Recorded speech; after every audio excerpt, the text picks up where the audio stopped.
देव ऋषि नारद आए कि भैया एक एक रानी लोगों की संभलती नहीं, ये कृष्ण कैसा है कि इससे तो 8-8 रानियां एक साथ संभल रही, एक रानी लोग से संभलती नहीं, दिन रात घर में किच किच किच किच हो रहा है। एक कृष्ण कैसा जिससे 8-8 रानी एक साथ संभल रही है और शोरगुल भी बाहर नहीं आता है। तो फिर देव ऋषि नारद आए और पारिजात का पुष्प लाए और दे दिया भगवान कृष्ण को। बोले आज देवर्षि नारद अपने पूर्व जन्म को याद कर रहे हैं, भगवान के पूर्व जन्म को, कि एक बार मैं भी विवाह करने जा रहा था तो इन्होंने तो मुझे बना दिया बंदर। मैंने भी कहा भैया मेरा भी विवाह करवा दो, तो इन्होंने मुझे बना दिया बंदर। तो आज मैं भी देखता हूँ इनकी 8-8 रानियां संभलती कैसी। आज यदि झगड़ा नहीं करवाया ना तो फिर मेरा भी नाम नारद नहीं है।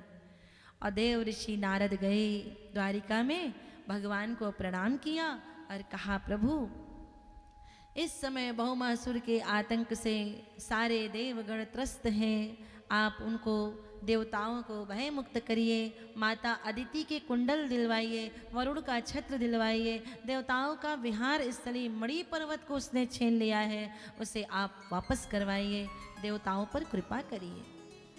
देव ऋषि नारद ने अपना ये संदेश तो सुना दिया, लेकिन बोले यहाँ सत्यभामा जो है ये बड़ी अभिमानी है। और देव ऋषि नारद कौन है? सदगुरु है। कौन है? सदगुरु।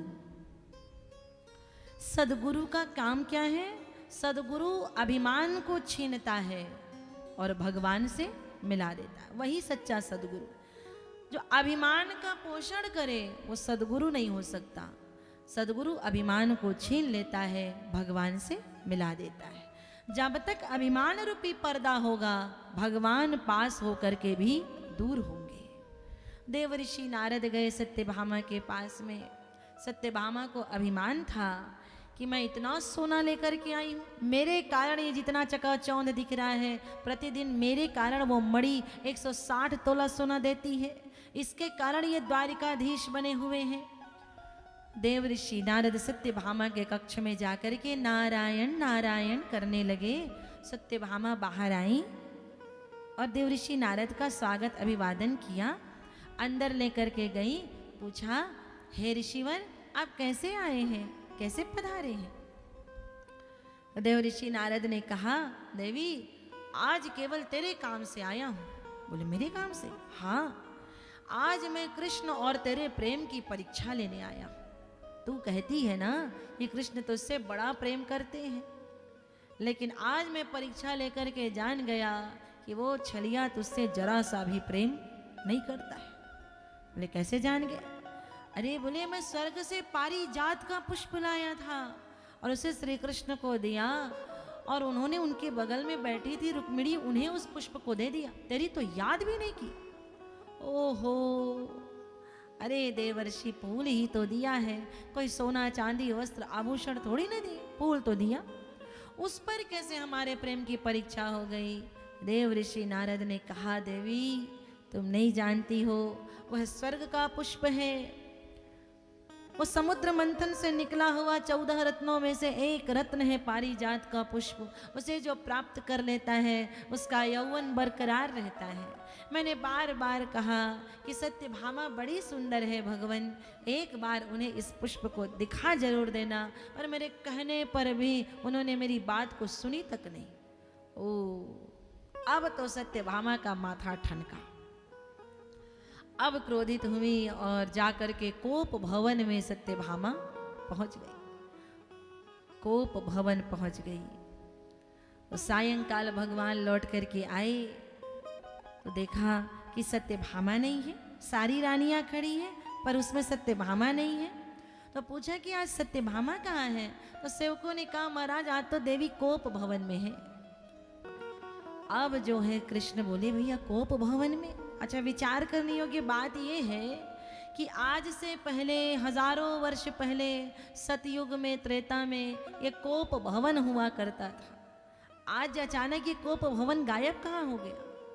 अब तो नए नए फैशन के घर बन रहे हैं, डाइनिंग रूम और ड्रेसिंग रूम और सिटिंग रूम और मीटिंग रूम और अटैच बाथरूम, न जाने कितने प्रकार के सुविधाजनक मकान बन रहे हैं। तो जब उस समय ये कोप भवन हुआ करता था तो आज गायब कहाँ हो गया, कहाँ चला गया?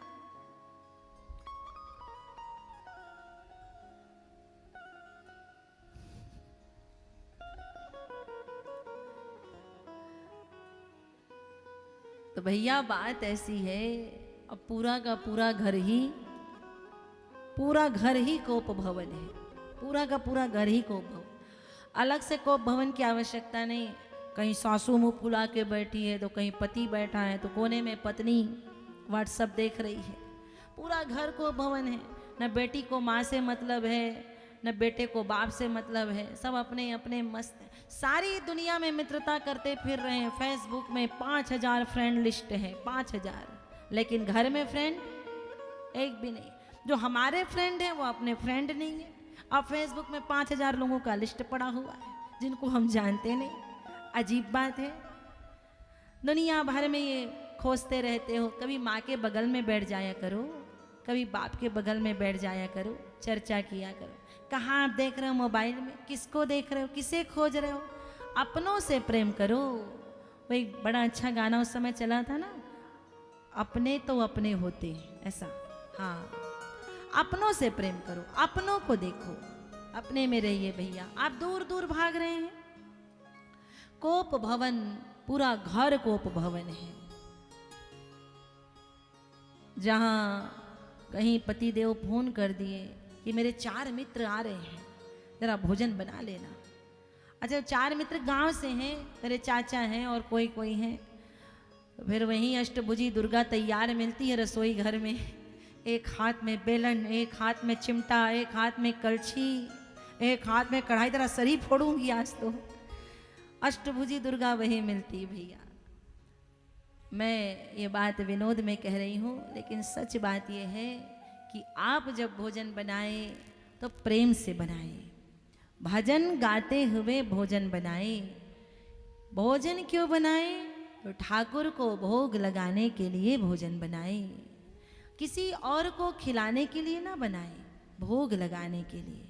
आप भोग लगाएंगे, ठाकुर को पवाएंगे, और जो प्रसाद बचेगा उसे पाएंगे। तो जो भोजन है, जो फिर प्रसाद बन जाएगा, वो प्रसाद नहीं होगा, वो अमृत बन जाएगा, अमृत बन जाएगा। इसलिए पहले भोग लगाइए। तो जी हम कैसे भोग लगाएं? हम तो लहसुन प्याज खाते हैं। और भी हम कैसे भोग लगाएं? हमारे यहाँ तो न जाने मुर्गा, मछली, बकरा क्या क्या नहीं बनता। इसे कैसे भोग लगाएं? तो सुनियो ध्यान से।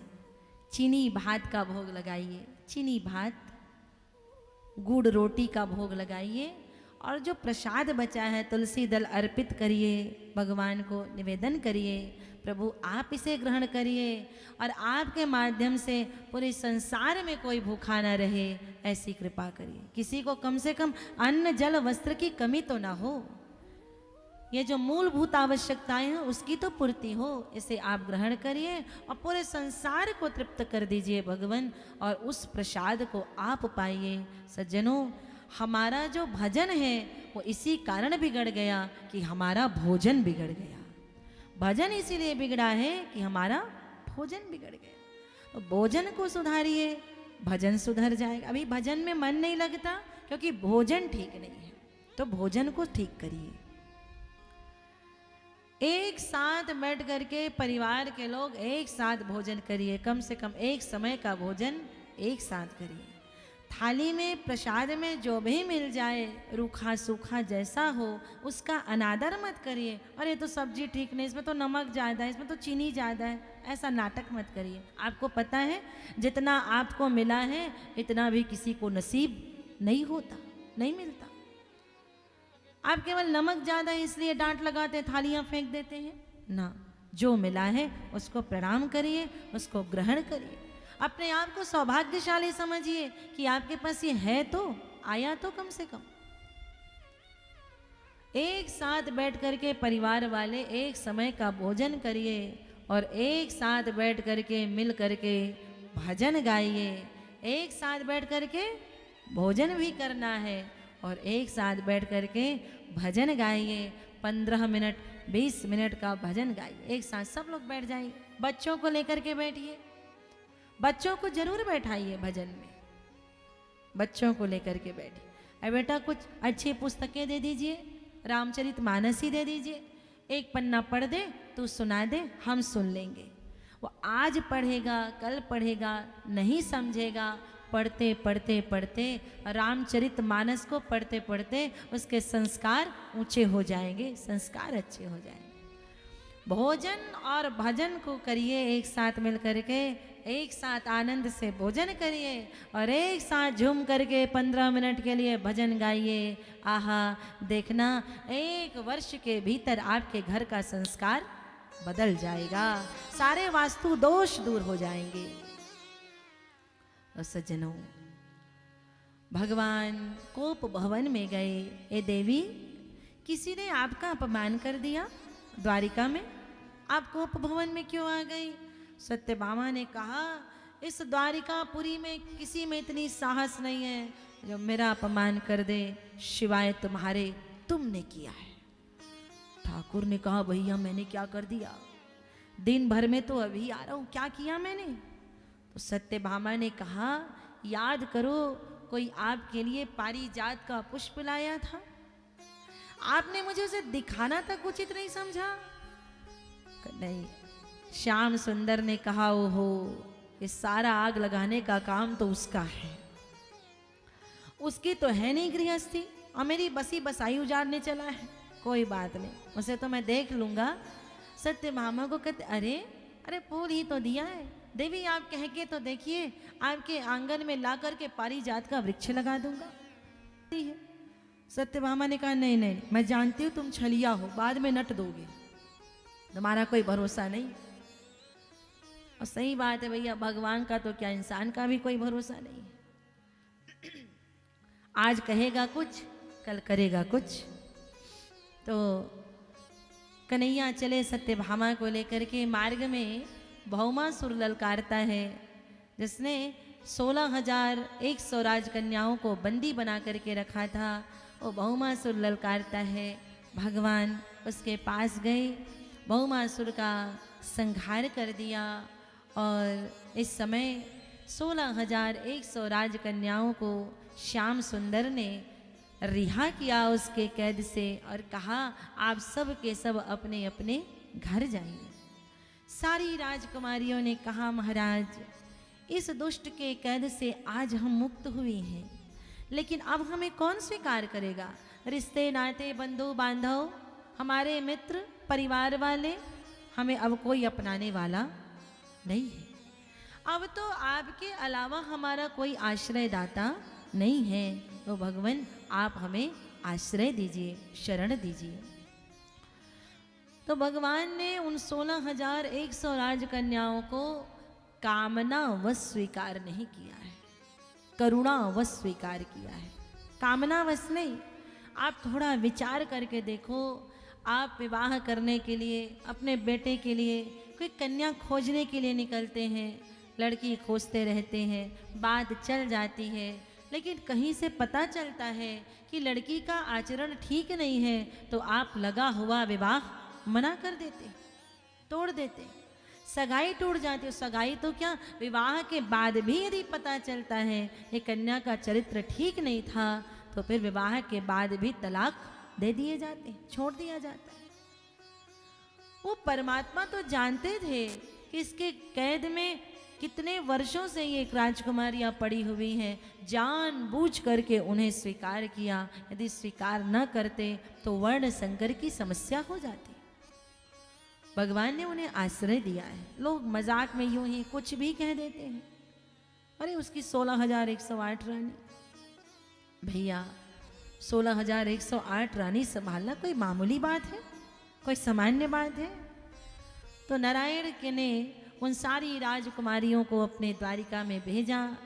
इंद्र के यहाँ स्वर्ग पहुँचे और स्वर्ग गए तो इंद्र को भय मुक्त किया, लेकिन पुनः इंद्र को अभिमान हुआ, मैं पारिजात का वृक्ष तो नहीं दूंगा। ये पारिजात का वृक्ष समुद्र मंथन से निकला हुआ एक रत्न है, मैं इसे नहीं दूंगा, ये स्वर्ग की वस्तु है। तो भगवान ने कहा, बेटा तू दे या मत दे, इस पर तेरा अधिकार थोड़ी न है। पारिजात का वृक्ष वहाँ से उखाड़ा, इंद्र का मान मर्दन किया, और लाकर के द्वारिका के राजमहल में सत्यभामा के आंगन में लगा दिया। और भगवान की आज एक साथ 16,100 राजकन्याओं के साथ मंगलमय मुहूर्त में पाणी ग्रहण हुआ।